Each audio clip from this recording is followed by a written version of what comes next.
இல்லப்பா. சனிக்கிழமை காலையில அம்மா தொழிலுக்கு போனேன். நானும் சனிக்கிழமை தொழிலுக்கு போறேன். நான் ஞாயிற்றுக்கிழமை காலையில வந்துருக்கேன். அதுல இருந்து அழுது புறப்பட்டு 5 நாளா ஆளுக்கே வெள்ள போட்லையும் வெள்ளத்தையும் தேடி பார்த்தேன். எனக்கு எந்த ஒரு இதுவுமே துப்புது கிடைக்கல. நானும் ஒரு நோய் பிடிச்சவன். என் மஞ்சள் எங்க அம்மாவுக்கு மூளை வளர்ச்சிக்க எங்களுக்கு என்ன இருந்தாலும் கண்ணும் கூட்டு போக மாட்டோம். நாங்க பண்ற கஷ்டம் தெரியுங்கல்ல.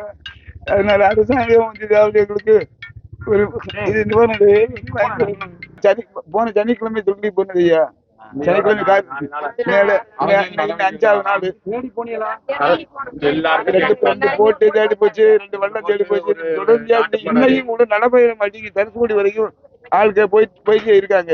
சனிக்கிழமை 6 மணிக்கு காலையில கடலுக்கு போறோம்னு போனான். என் தம்பி எங்க சித்தி பையன் எனக்கு அவன் என்ன காலையில 6 மணிக்கு கடலுக்கு போனான். சாயந்தரம் 5 மணிக்கு எங்களுக்கு செய்தி, தம்பி தவறி தண்ணியில விழுந்துட்டான், நாங்க தேடுறோம், எடுக்க முடியல அப்படின்னு சொல்லி போட்டுக்காரவங்க செய்தி கொடுத்தாங்க எங்களுக்கு. நாங்க எங்க மீனவ மக்கள்கிட்ட நாங்க சொன்னோம். எங்க மீனவ மக்கள் தலைவர் ஊர் எல்லாருமே சேர்ந்து என்ன விசைப்படகுகள் சின்ன வத்தைய வச்சு தேடினாங்க. இது வரைக்கும் 5-6 நாள் ஆச்சு. இது வரைக்கும் என் தம்பியை கண்டுபிடிக்க முடியல. இன்னைக்கும் கூட நாங்க தேடித்தான் போயிருக்காங்க. கரை வழியும் தேடுறோம், கடல் வழியும் தேடுறோம், தம்பியை கண்டுபிடிக்க முடியல. ஏன்னா எங்க சித்தி குடும்பம் ரொம்ப ஏழ்மைப்பட்ட குடும்பம் தான். ரொம்ப சித்தி முடியாதவங்க. அந்த பொண்ணு மாற்றுத்திறனாளி. அவனோட ஒருத்தவன் உழைப்புலதான் எங்க சித்தி குடும்பமே வாழ்ந்து வந்துச்சு. நல்லது கெட்டது எல்லாமே அவன் தான் பார்ப்பான். இன்னைக்கு அவன் இல்ல.